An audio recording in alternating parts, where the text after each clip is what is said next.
Hello and welcome to another edition of Power of the Pen. I am so excited today because it's Black History Month and I love celebrating everything that has to do with us as a people. But we celebrate Black History 365, but we know that within America right now, everyone's kind of pausing, at least we hope you are, to understand a little bit more about the contributions that we've made as a people to the American history.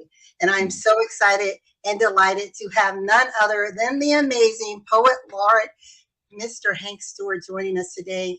Hank, how's it going? Thank you. It's good. It's good to see my friend again. So it's been a while since we've had this opportunity to chat. So thank you for allowing me to grace your presence and your platform, because I'm sure you could have had anybody in this chair today. So thank you. Thank you so much. Well, I want to tell our audience just a little bit about who you are in case they don't know. You are an Emmy Award Winning, best-selling author, Poet Laureate. You are a author who has written not only your books of poetry, but you've co-authored best-selling books. You're an activist, you're a philanthropist, a humanitarian, and a motivational speaker. You have a nonprofit where you are pouring into the next generation, and you have a power and passion for the written word as well as the spoken word. Your talents have afforded you unique opportunities to recite your work to the mother of the civil rights movement, Ms. Rosa Parks, and to the former First Lady, Michelle Obama. And you've written commercials. I mean, we can go on and on and on, Hank, because you've done just so many amazing, wonderful things. And your story has not yet been completed, right? Well, let's go back and also include you in one. You remember the breast cancer piece that I did as well? You were on the CD that I did. So yeah, it is just mind-boggling. And I'm glad that we're talking today. I'm celebrating within my 30th year as a poet. So I'm in the 30th year right now. So I'm really, really excited. It's funny because when I look back at my past, I'm pleased. And when I look in the future, I'm excited. That's probably the best way to say it. Looking in the past, I'm pleased. You look back and sometimes you don't like what you see. There's a lot of positives when I look back, right? There's a lot of growth. There's a lot of things that were accomplished. But when I look ahead of me, I get really excited because there's so many things to come. I love that. And I'm going to steal that quote. And we think about Blacks in poetry, and I just, the ones who I've celebrated, I look at you and I put you right up there. I think when we look back, when the world looks back 40, 50, 60 years from now, they're going to be talking about the works of Hank Stewart. I truly believe that. Nikki Giovanni, Maya Angelou, Paul Laurence Dunbar, Amanda Gorman, Hank Stewart, Langston Hughes, Hank Stewart. Wow. It's amazing. And I want you to just talk a little bit about what is liberating about poetry, because with poetry, you've been able to talk about some pretty racy things, from sex trafficking, human trafficking, to breast cancer awareness. How has it allowed you to just be free in your voice and your expression and making that impact around the world? That is a phenomenal question. Poetry is that one thing, seems like, that, LaWanna, it gets on every platform. It's at a wedding. Somebody might want someone to recite at a wedding. It might be at a funeral. Somebody writes when a baby is born, when someone transitions, someone's graduating, somebody's in love, somebody's angry. Poetry is that one thing that seems, even when, and I always think prayer is always appropriate.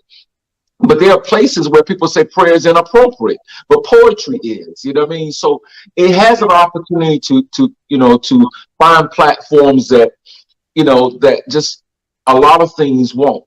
Singing is out. I love music, but sometimes music doesn't hit the spot at a specific program in a poem, on the back of a program, if somebody's, graduating or something, there's a poem that's dedicated to them. So poetry there seems to be no place in which poems and poetry does not fit.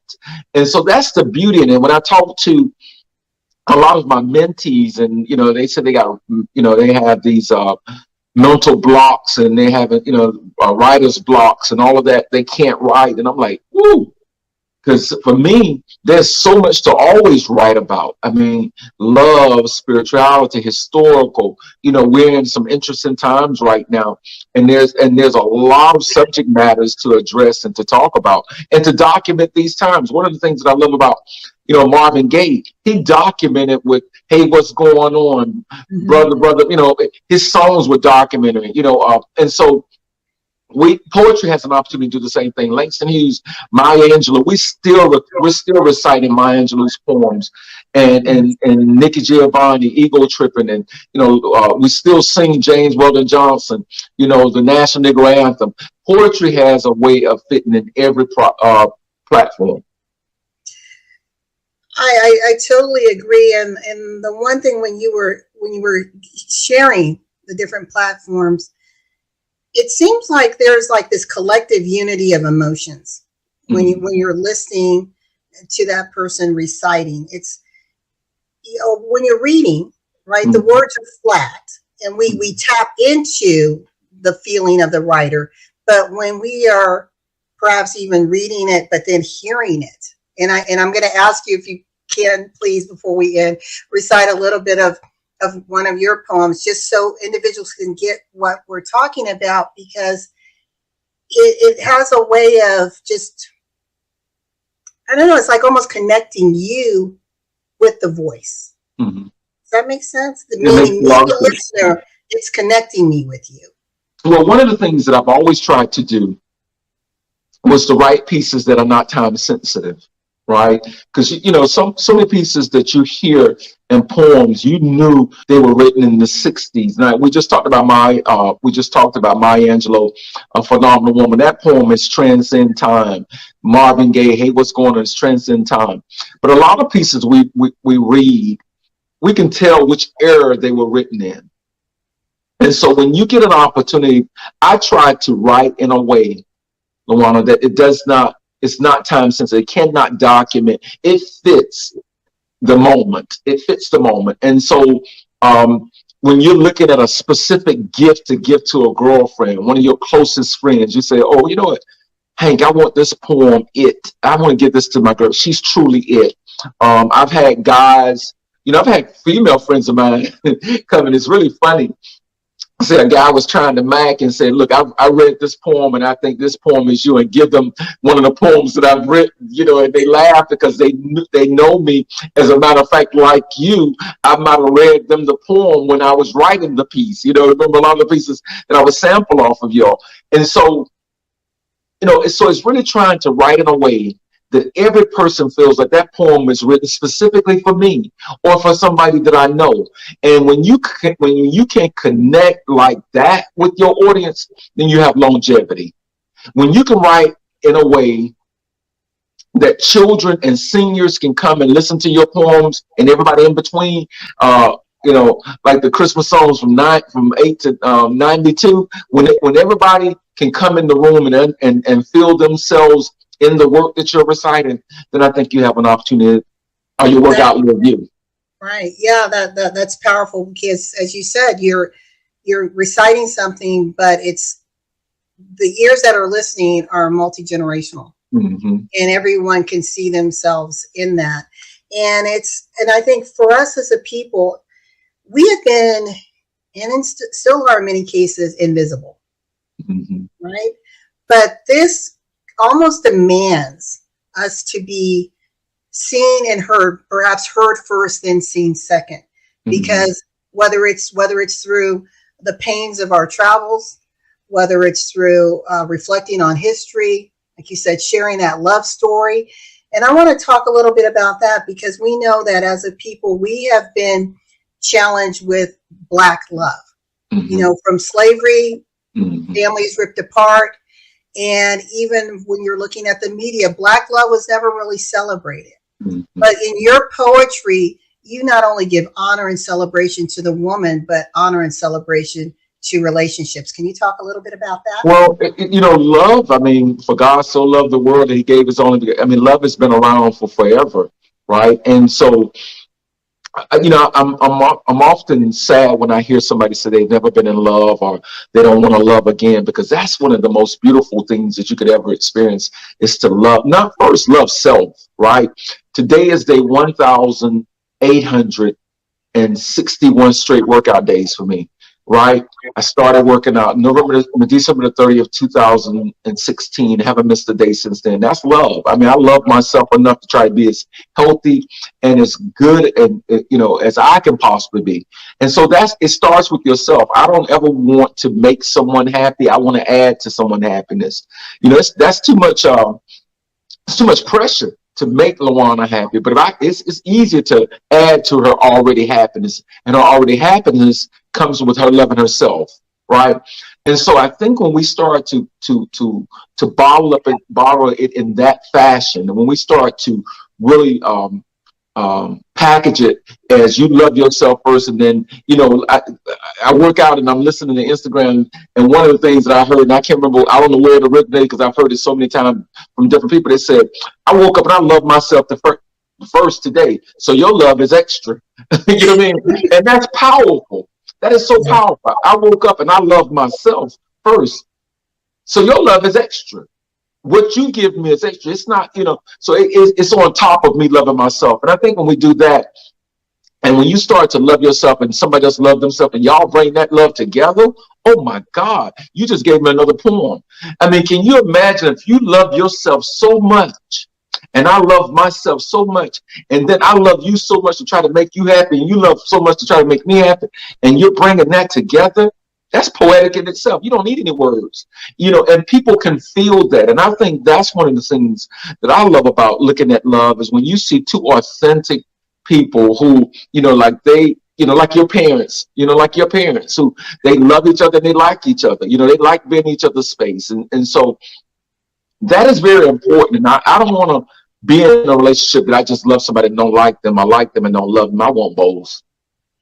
Yeah, I agree. And I think when we listen to the stories of your poems, I think it can give people who feel like I can never love again, or will I ever find love?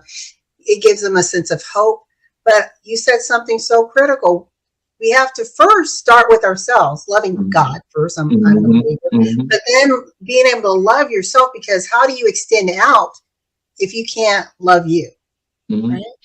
And loving yourself comes in so many, and I promise you, I believe when you love yourself, it attracts people who will love you too, right? So when you get to the point where they see, because when you love yourself, you feel good when when you dress up and you walk different, you got that little step, you got that little pep in your step, and the way your hair looks right now, and the necklace that you put on, you feel good about yourself. Well, somebody looking at you is going to feel that. They're going to see that it radiates throughout.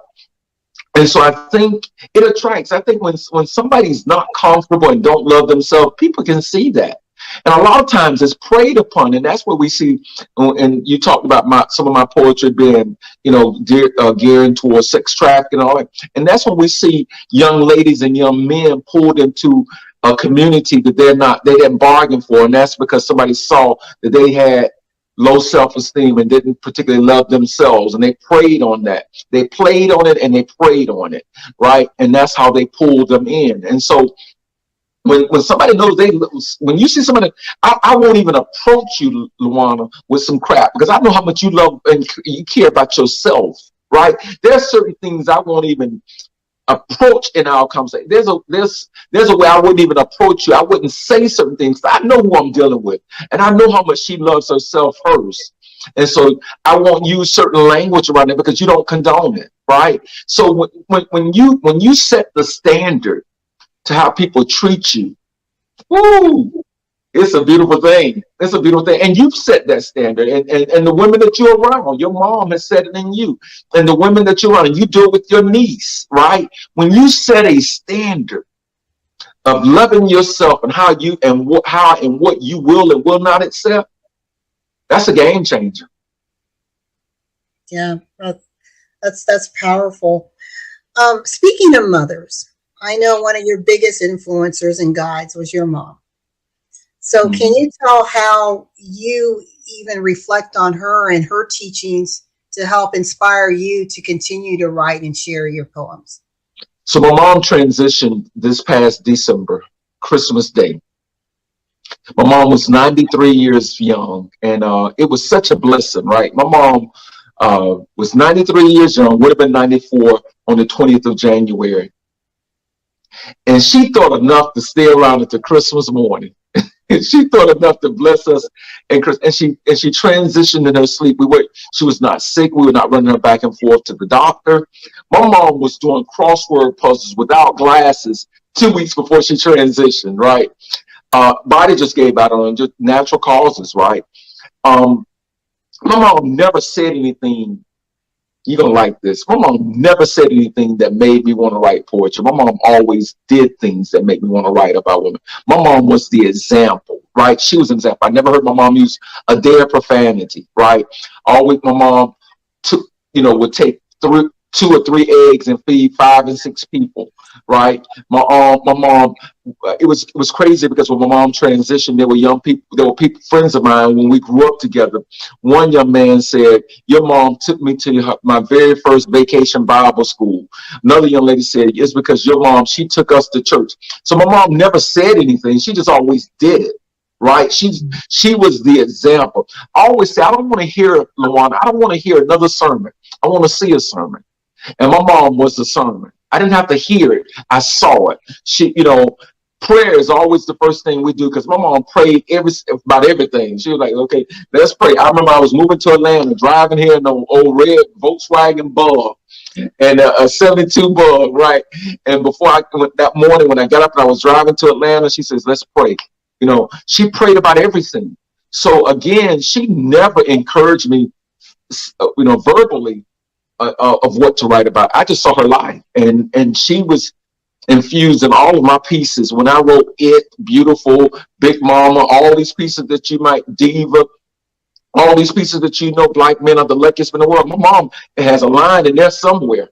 It's something in there about Ruth Smith Stewart, right? Because how she lived her life. That's beautiful, beautiful, beautiful tribute. Before we go into the second part of this, do you think you might be able to share a little bit of poetry with us? Which one would you like to hear? You want to hear It? I'd like to hear It. So It is a piece that I wrote years ago. And I'll never forget when I wrote it. I love writing pieces about women, and particularly Black women, but women in general. And I started looking at, and I was asked about the type of woman that I like, and somebody wanted me to put it all in a piece. And I said, I don't know. It's hard because I'm like, she just has that it fact. She has it, and I kept saying it, and I was like, let me see if I can capture it. And so the poem It is this one. When she walked into the room, there was something very special about her. Something really unique. Not the kind of special you see a stranger with. You see, she has what we would call it. And her it is extraordinary. It's got us tripping, I must admit. What is it? Well, I'm glad you asked. Let me suggest something, fellas. If you ever see it and it's available, do yourself a favor, make her your wife. You see, it is confidence. It's an air. It is pride. It knows how to handle adversity. It takes things in stride. Now I'm talking about it. It cannot be inherited. Nor is it willed, and it's not genetic. Just because your mother had it doesn't mean that it will grace you. I promise you, I've seen some ladies who thought they had it and they didn't have a clue. Now I'm still talking about it. It knows when to speak and it knows when not to say a word. It is like Godiva chocolate. You see, it is preferred. It knows which fork to use. It frequents plays. It doesn't raise hell. Instead, it chooses to pray. You see, when she smiles, you see it. When she laughs, you hear it. When she tells you something, you believe it. When she hurts, you feel it when she dances, or you want to move with it. You see, a man wants to love it. He wants to hold it. He wants to cherish it. He wants to protect it. Every man knows his life is incomplete without it. You see, for it, she is the prototype. It's like she doesn't walk, she glides and around. It is just like, now, you can't find it in the special section of the store. You can't order it offline, and trust me, there'll be no articles about it from the press. One thing for sure, it sure knows how to wear a sundress. It can't be defined by height, age, shape, color, size, or any of those things.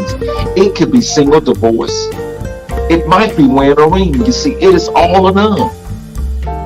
You can't have just a little bit of it. It is classy, sophisticated, and elegant. Either the way it stands or the way it sits. Now, how many ladies out there believe that bit? Raise your hands. Put your hands down, because it cannot be claimed. It is on board. It doesn't even know it has it. It is just that plain.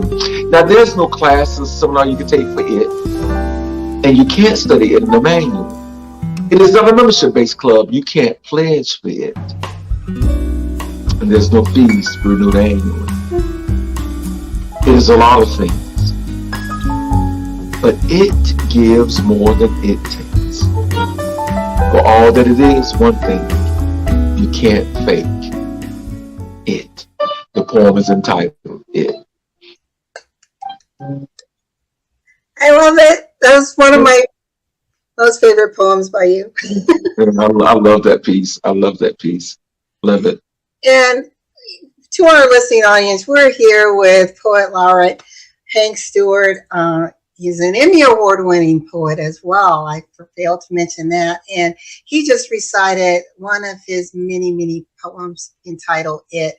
And for those women that are listening and you're perhaps struggling with questioning who you are, your value, your worth, those self-esteem issues that sometimes we go through, especially as we mature, take time and just reflect on the words of this poem.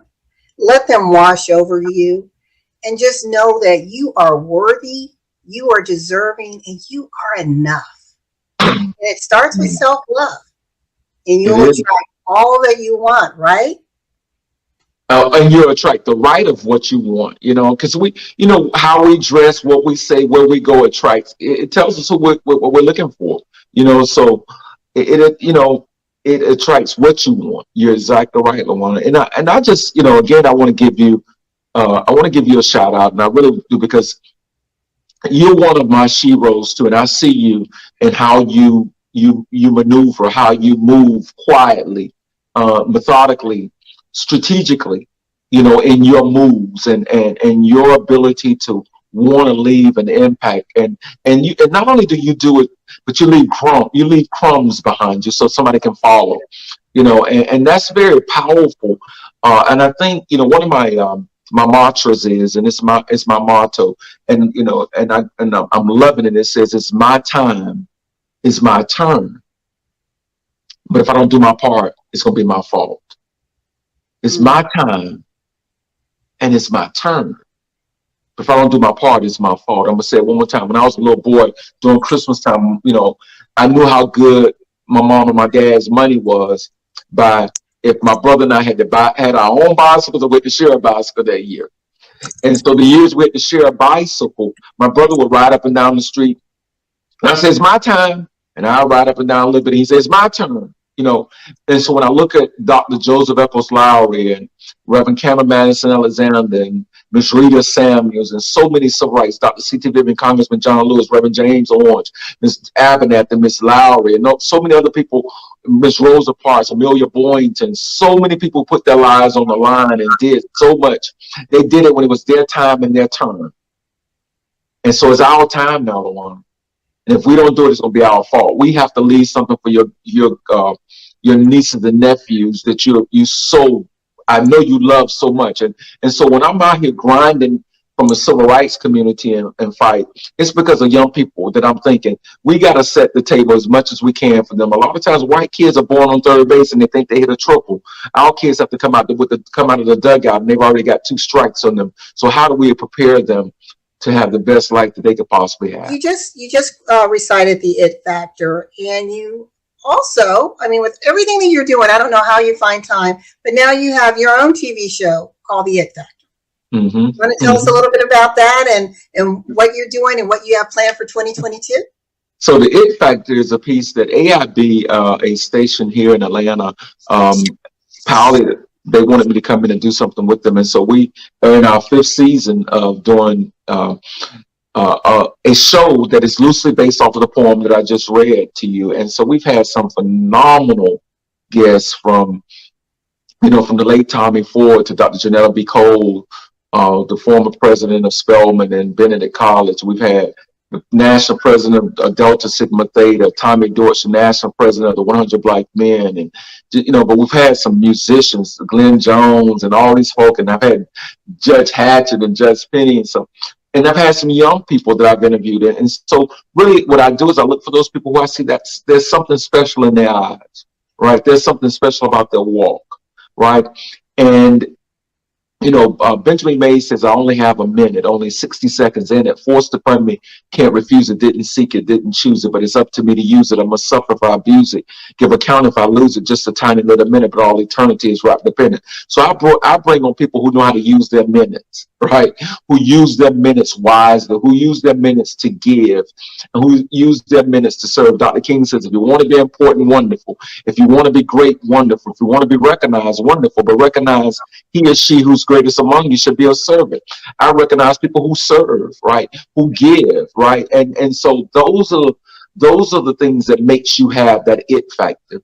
When you're not selfish, you're selfless. It's all of, it's how much can you give? How much can you help? How much can you leave?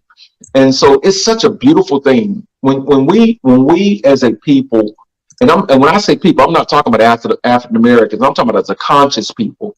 One of my favorite quotes says, "It is the responsibility of the conscious to make the unconscious conscious of their unconscious behavior." Let me say it again. It is the responsibility of the conscious to make the unconscious conscious of their unconscious behavior. Let me break it down for the folk who still think I got 3 heads right now. It's responsible of those who get it to help those who don't get it, because those who don't get it don't realize they don't get it. So when I say conscious, I'm talking about people who really believe in bringing this country together, who really believes in healing, not hurting. And that's who, and that's what love is. And it keeps going back to love, right? Everything keeps going back to love.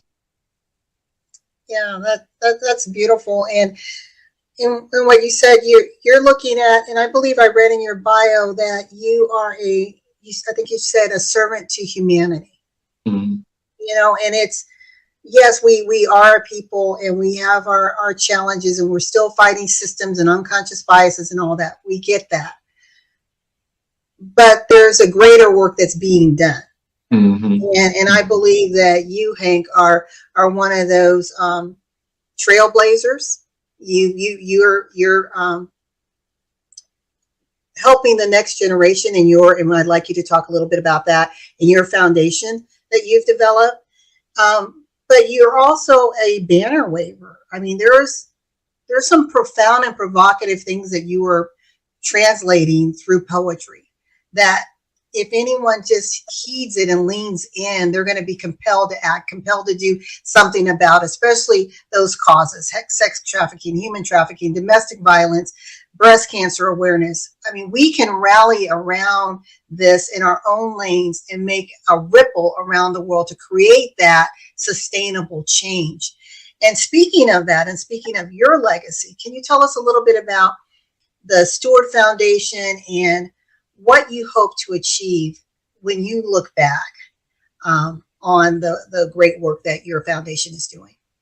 So another great question, and I'm so glad you gave me an opportunity to talk about this. Gwen Mason and we started the Stuart Foundation in 2006. So we're coming up on our 2006, we're around right our 17th year now. And what happened was, I have been really, really fortunate, LaWanna, to sit at the table, sit at the feet of some amazing individuals. And I've been there for a while. You know, I've been employed by the NAACP, the Rainbow Push, working with Jesse Jackson and with Janice Mathis and so many amazing people. Worked right next door to Dr. Joseph Eccles Lowry. Worked in the Atlanta Life Building, which was the oldest African American insurance company, and you would see people like Maynard Jackson come through there, Rita Samuels, Miss Henrietta Antonine, and so many. Jesse Hill, so many people would come through this. So I've been around such powerful people for so long. And what Gwen and I noticed was their steps were getting slower and their words were getting slurred, and they were getting, because they were getting older. And so we were under, who's going to take the mantle? Who's going to take the baton once they leave, once they're gone? And so we said, we better start doing something now. And so our purpose was to develop the leaders of tomorrow. We call them a lot. We developed a lot, a leader of tomorrow. And so that's what we started. And so we're really proud of our success. We've started from the ages of 8 to 18. So we got kids now, young people now who are parents, got masters, PhDs and all that, who came through our program. So we feel that, somebody asks, somebody made the statement, if all the impact that Bill Gates had in the Gates Millennial Scholarships was to come out of this country, the country would crumble. He's had that much of an impact on the country and what he's done with what him and Melinda Gates did through their foundation. I don't think the world's going to crumble if you take what the Stuart Foundation did, but they'll feel a little ripple. It's a little, because we've had kids who have gone on to do some amazing things right now. And so we see that there's training, there's leadership, there's growth. And that's what we want to do in our foundation. And that's what we've done for the last 5 years. Gwen is probably one of the smartest people I've ever met in my entire life. So I come up with all these crazy hair scheduled things, and she comes and because she's so methodical, she comes and she writes a program around it. So we have a financial wellness and a health and wellness quarter. We have we give back to the community. So we believe in dealing with the whole mind, body, and soul. So our year is a fiscal year. August, September, October is financial and health and wellness. November, December, January is community service, where our kids go out and they feed the homeless and they go under the bridges and feed, and then in December, women who are recovering from substance abuse and being homeless, we bring them one of the best Christmas. These women have said that themselves they've ever had.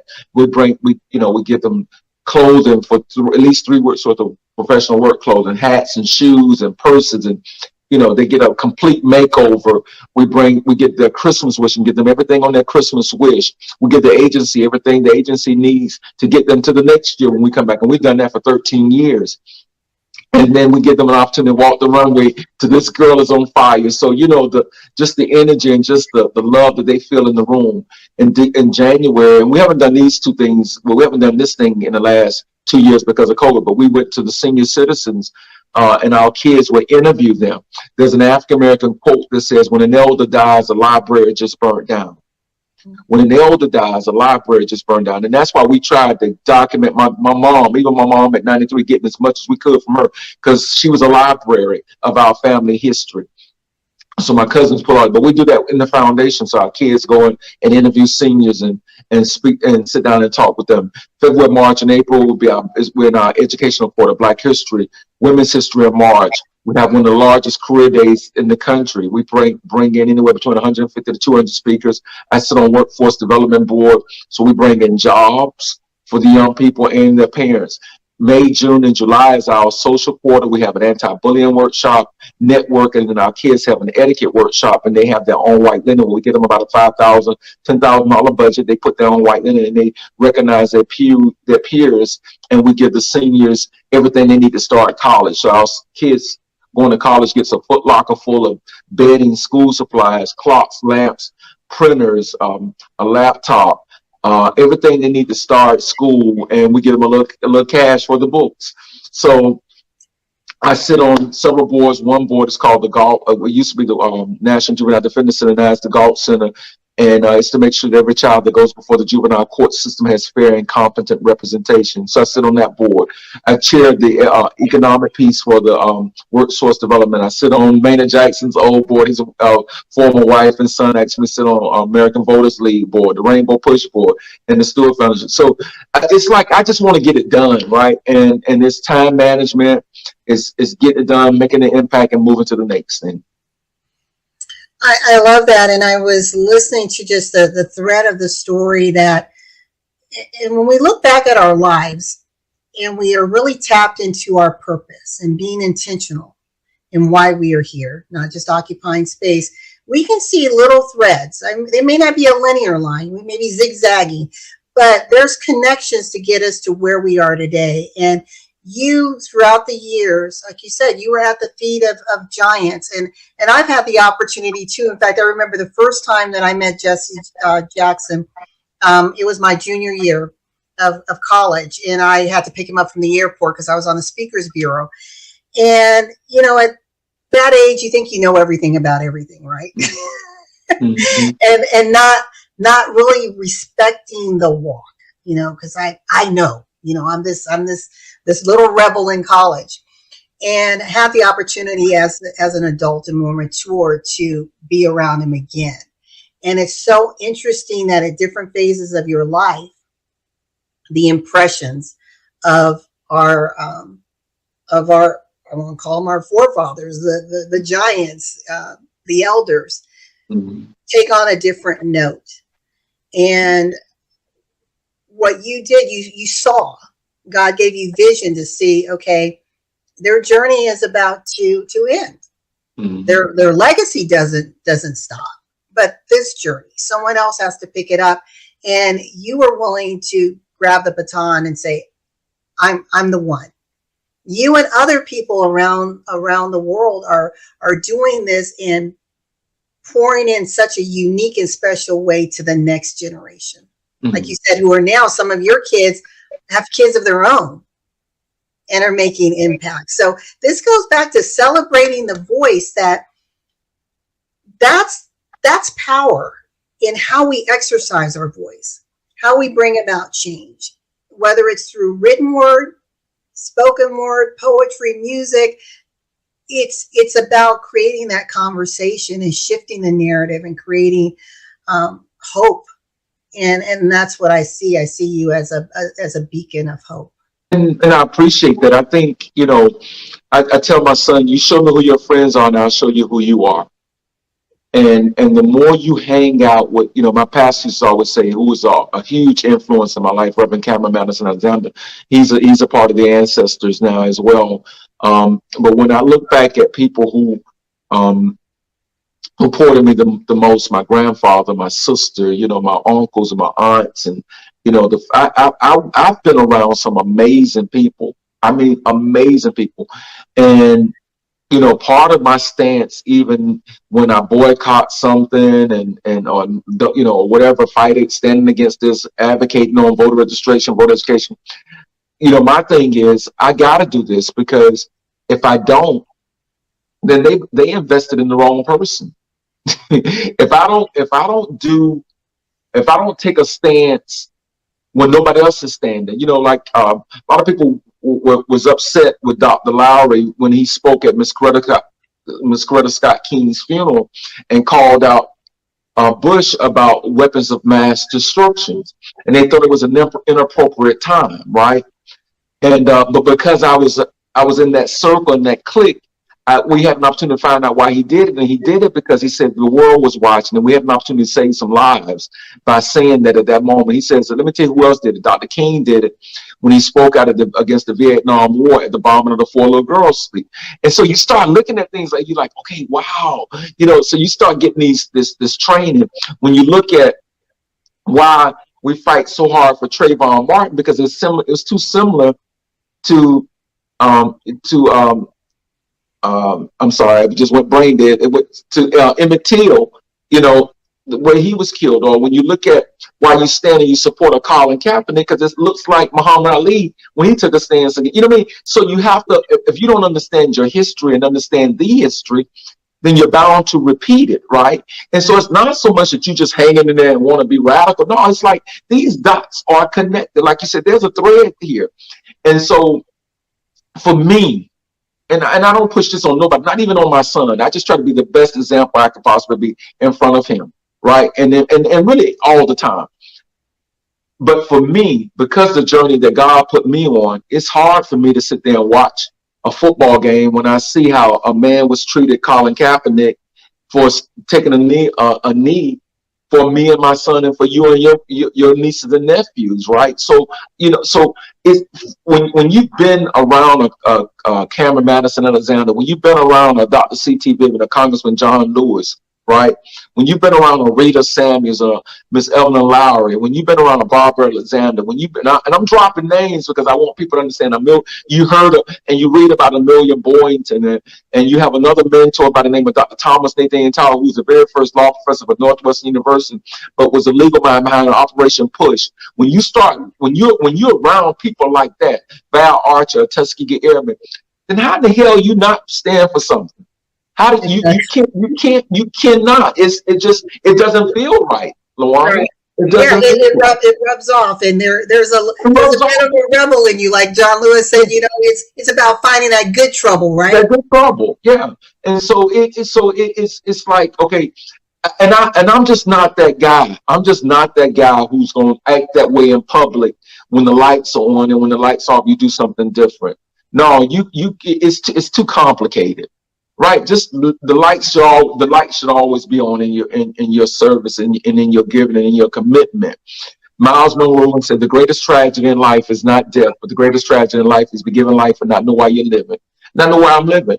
And I'd much rather make, Dr. Thomas Nathan Todd, another one of my mentors, said I would much rather make sense than to make history.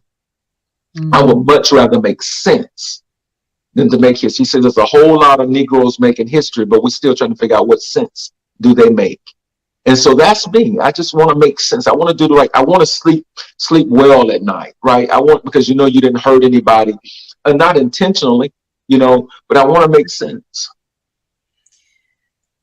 So what's next for Hank Stewart? Like you said, you're celebrating 30 years.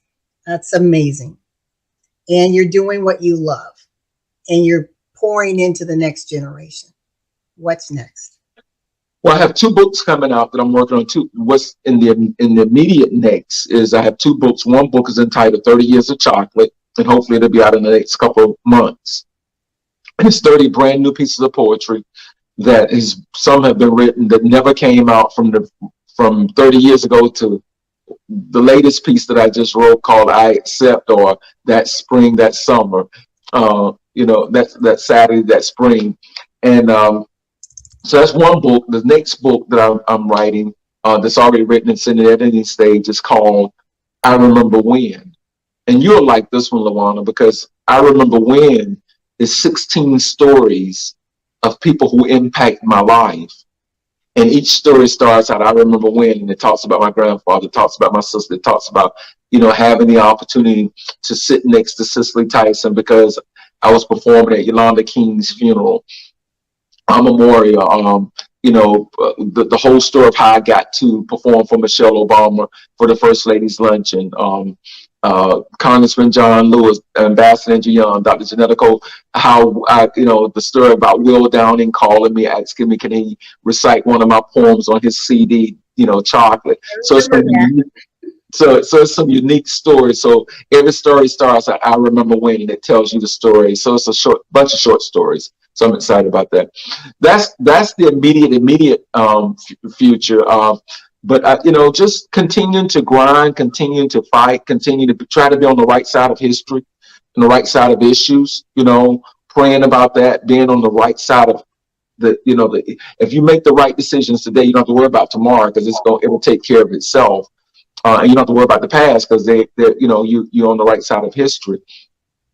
Just continue trying to make an impact, fight for those, the least of these are lost. My favorite scripture is Matthew 25:32-46. And it's where Jesus talks about separating the sheep from the goat. And he says, for I was hungry and you fed me not. I was naked and you clothed me not. I was without a place to stand. You didn't invite me in. I was sick. And they said, Jesus, when did we see you hungry and naked? And he says, when you've done it to the least of these, you've also done it unto me. So for me right now, I think it's trying to make sure I'm a sheep, not a goat, and I'm doing what's right. I think, you were talking about your book. I remember when, I believe I shared with you, and this is years ago, maybe 15 years ago, there was a song by Luciano. He's from one of the islands, but it's called I Remember When, and it's talking about our ancestry. Oh, wow. And that we have to continue. So again, the voice, we have to continue to remember, from where we came, from those who influenced us, pass on those messages, learning from the history, building upon it, and being better than the day before, right? That's it. I mean, when I spoke at the Youth Detention Center, I spoke at every Youth Detention Center in the state of Georgia twice before the pandemic. This Department of Corrections put me on, and I did a tour around the entire state of Georgia. And one of the things that I told the young people in there, I say, just be better today than you were yesterday. If you told 10 lies yesterday, tell 9 today, tell 8 tomorrow, tell 7 the next day. Tell 6. You might have to hang at 6. Don't go back up to 7. Just be better today. It's too much pressure to be perfect. Just be better today than you were yesterday. If we do that, then we got a better society. If you're just better today than you were yesterday, our whole society, if everybody just took that philosophy, then you can't be in the same place tomorrow that you were yesterday if you took one step forward every single day. And so that's what I try to do. I just try to be better today than I was yesterday, take one step further, help one other person, and do as much as I possibly can, create a platform for somebody else because somebody did it for me, right? It's no way. If you look at all the things on that biographical sketch, and there's a lot of stuff probably not even mentioned on that, but it's no way in hell I could have done all those things if it wasn't somebody fighting for me, who was advocating for me when I wasn't even in the room, right? It was somebody saying my name. Hank can do this. We should pull Hank on this program. Let Hank Stewart do that. Da da da da. And that's where the Emmy. Not one, LaWanna, not one major event that you mentioned that I ever solicited. Somebody was always saying my name in the room. When I got an opportunity to perform for the first Rosa Parks, somebody pushed me on that. Michelle Obama, somebody pushed me that. McDonald's commercial, Fox 5 commercials. Then the first Poet to grace the main stage at the Essence Festival. Somebody did the Trumpet Awards. Everything that you see from having an opportunity to perform for Harry Belafonte and a conversation with Dr. T.T. Vivian, somebody, Sidney Poitier, whatever you see, somebody said my name in the room and thought that this would be a good opportunity for Hank Stewart. And, so I have to try to bring people along because it was done for me. I love it. And can you believe we're already out of time, Hank? Wow. This has been so great. I really appreciate you coming on this special Power of the Pen episode celebrating Black History Month and celebrating the Black voice. Continue to do just the amazing things that you're doing. And as I started off with this show, you are living history, and we celebrate you and all that you do. Thank you. Thank you for having me. It's good to see you again. And I'll leave you with my favorite quote. If you never come face to face with the devil, you and him must be heading in the same direction. And to our listening audience, thank you again for joining us for another edition of Power of the Pen. Stay tuned for more information coming at you about our upcoming series, again, celebrating Black History Month. And just remember, your voice matters. So pick up the power of the pen, exercise your voice, and know that you too can be an agent of change. Until next time, bye everyone.